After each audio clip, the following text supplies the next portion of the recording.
High, তো আজকে আমি আবারও একটা ব্লগ নিয়ে চলে এসেছি। তো সকাল সকাল ঘুম থেকে উঠে পড়েছি। আজকে হচ্ছে নীল পুজো।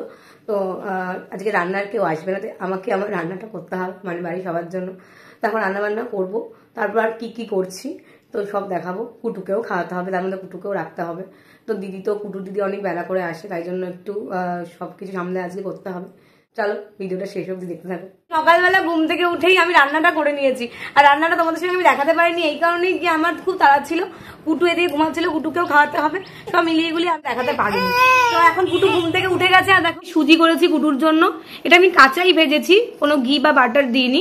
তারপরে এটাকে জল দিয়ে সেদ্ধ করে দুধ মিশিয়ে দিয়েছি। রান্না করে তাড়াতাড়ি চলে এসেছি উপরে, আর উপরে এসে কুটুকে খাইয়েছি।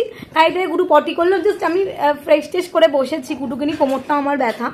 তো তার মধ্যে দেখছি এই যে ইনি কাউকে নিচে দেখতে পাচ্ছে না, নিচে অনেকে আছে তবে তাদের দেখা পাওয়া যায়নি দেখেই উনি উপরে উঠে এসছে। উঠে এসে এখন আমার ঘরে বসে পড়েছে। এখন ওনাকে খেতে দিতে লাগবে, তো আমি এখন নিচে গিয়ে ওনাকে খেতে দেবো।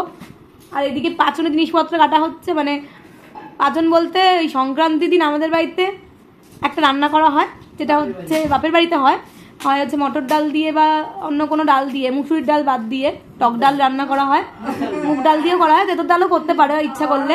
তো যেটা টক ডালটাই বেশি ভালো লাগে আর ওটাই করা হয়, আম ডাল। তো নারকেল দিয়ে তেতো ভাজা এগুলো হয়, আর তার সঙ্গে পাচন, মানে এটা হচ্ছে বাঙালির আবেগ। এই যে সব কাটাকাটি করছে, মা পা ছড়িয়ে টড়িয়ে বসে কাটছে। এই যে ঠাকুমা আর নাতি খেলা করছে। পাপা পাপা এটা কে? পাপা এটা কে? কে এসছে? হ্যাঁ লেবুর রস খাইয়ে দিয়েছি। আমি তোমাদের কিছুই দেখাতে পারছি না, এমন একটা পরিস্থিতি। এখন আমি স্নান করতে যাচ্ছি, ফ্রেশ হয়ে নেবো। আর মা এইদিকে পুজো দিয়ে দিচ্ছে। স্নান টান সেরে আমি রেডি হতে পারবো, তাহলে কুটু উঠে গেলে পিছু ঝাড়বে না, কোলে কোলেই থাকবে।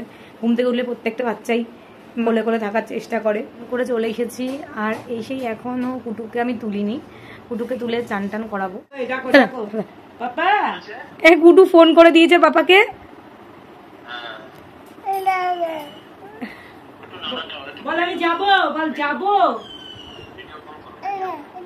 হ্যাঁ ভিডিও। তো মা এখন পুজো দিতে যাচ্ছে, আর মা রেডি হয়ে গেছে, বদমাইশি শুরু করে দিয়েছে। সব ঠিকঠাক নিয়েছো? সব নিয়েছি, শুধু এখন ভুজিটা নিলে হয়ে যাবে।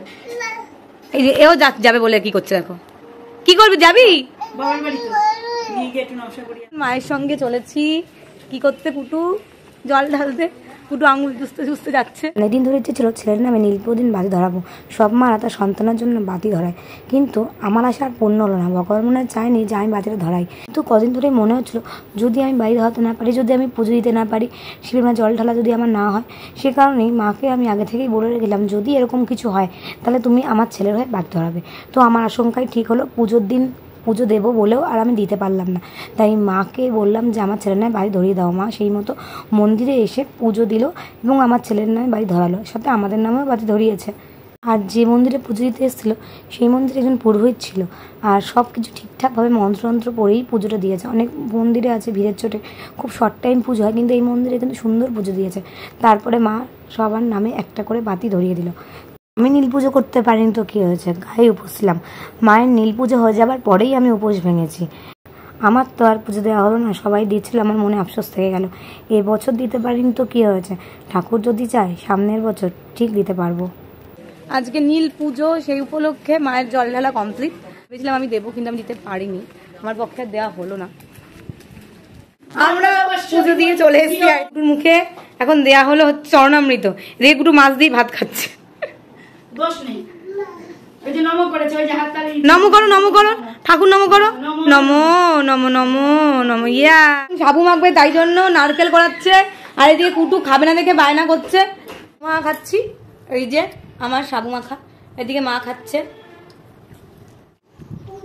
এদিকে শুক্লা দিয়ে সাবু মাখা খাচ্ছে, এদিকে কুটু দুষ্টুমি করছে। আমাদের খাওয়া দাওয়া কমপ্লিট অনেকক্ষণ আগেই হয়ে গেছে। তো মা রেডি হয়ে নিয়েছে, মা চলে যাবে, দুদিন ধরে যাবে যাবে করছে। আমার বর আটকে দিয়েছিল, আমিও আটকে দিয়েছিলাম।